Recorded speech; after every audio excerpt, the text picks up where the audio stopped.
पर वापस आते हैं। स्टूडेंट्स के मुताबिक एग्जाम सेंटर्स का स्टाफ भी अनप्रोफेशनल था। इनविजिलेटर्स एग्जाम कंडक्ट कराने की जगह अपना फोन चला रहे थे और रील्स देख रहे थे। वहाँ पे इनविजिलेटर को बहुत खराब बिहेवियर था। उन्हें ये भी नहीं पता था कि एग्जाम स्टार्ट होने के बाद नहीं बातें करें आपस में। वो आपस में बातें कर रहे हैं एग्जाम के टाइम पे भी। कुछ सेंटर्स पर तो इन्विजिलेटर्स प्रेजेंट ही नहीं थे और सबसे शॉकिंग बात तो ये थी कि कुछ एग्जाम सेंटर्स पर बाउंसर्स मौजूद थे कि अगर कोई स्टूडेंट आवाज उठाए अपनी परेशानियों को लेकर तो उन्हें शांत कराया जा सके। कई जगहों पर स्टूडेंट्स ने इस मिसमैनेजमेंट के खिलाफ आवाज उठाई तो उनके साथ मारपीट की गई। आप देखिए सेंटर्स पे बाउंसर बुलाकर बच्चे का सिर फोड़ा गया अगर उसने किसी बात का कुछ विरोध किया गया। आज के एग्जाम में यहाँ पर हमारे एक साथी को बहुत ज्यादा मारा गया। ये देखिए आप।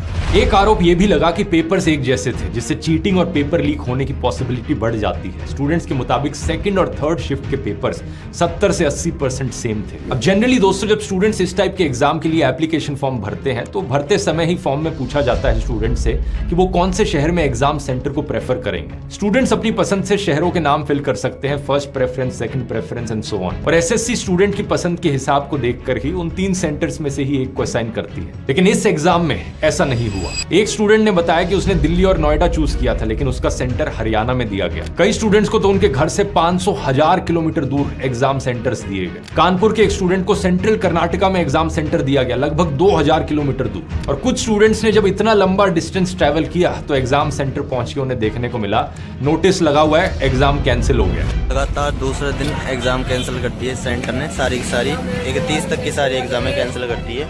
एक स्टूडेंट ने बताया कि वो 400 किलोमीटर दूर ट्रैवल करके एग्जाम देने आया था लेकिन जब सेंटर पहुंचा तो पता चला कि एग्जाम कैंसिल कर दिया गया। उसे पहले से कोई नोटिस नहीं दिया गया। ये सारी बातें सुनकर जाहिर सी बात है सवाल ये उठता है कि आखिर कौन है इस सब के पीछे जिम्मेदार। स्टूडेंट्स का कहना है एड्यूक्विटी करियर टेक्नोलॉजीज, वो कंपनी जिसे एसएससी से एग्जाम कंडक्ट कराने का कॉन्ट्रैक्ट मिला हुआ है। असल में बात क्या है दोस्तों, एसएससी के पास ऑनलाइन एग्जाम कराने के लिए खुद का कोई सॉफ्टवेयर नहीं है, इसलिए वो ये एग्जाम दूसरी कंपनीज की मदद से कंडक्ट कराती है। इन कंपनीज को वेंडर कंपनीज कहा जाता है और ये वेंडर कंपनीज सॉफ्टवेयर के अलावा बायोमेट्रिक सिस्टम और सेंटर्स का पूरा लॉजिस्टिक्स भी संभालती हैं। किस स्टूडेंट का एग्जाम सेंटर कहां रहेगा ये सब इस एक कंपनी के द्वारा डिसाइड किया जाता है। कुछ समय पहले तक एसएससी के एग्जाम्स कंडक्ट कराने का contract Tata consultancy services TCS के पास था, लेकिन अप्रैल 2025 में ये कॉन्ट्रैक्ट एक नई कंपनी को दिया जाता है, एड्यूक्विटी करियर टेक्नोलॉजीज। और हैरानी की बात यह है दोस्तों कि साल 2020 में central directorate general of training ने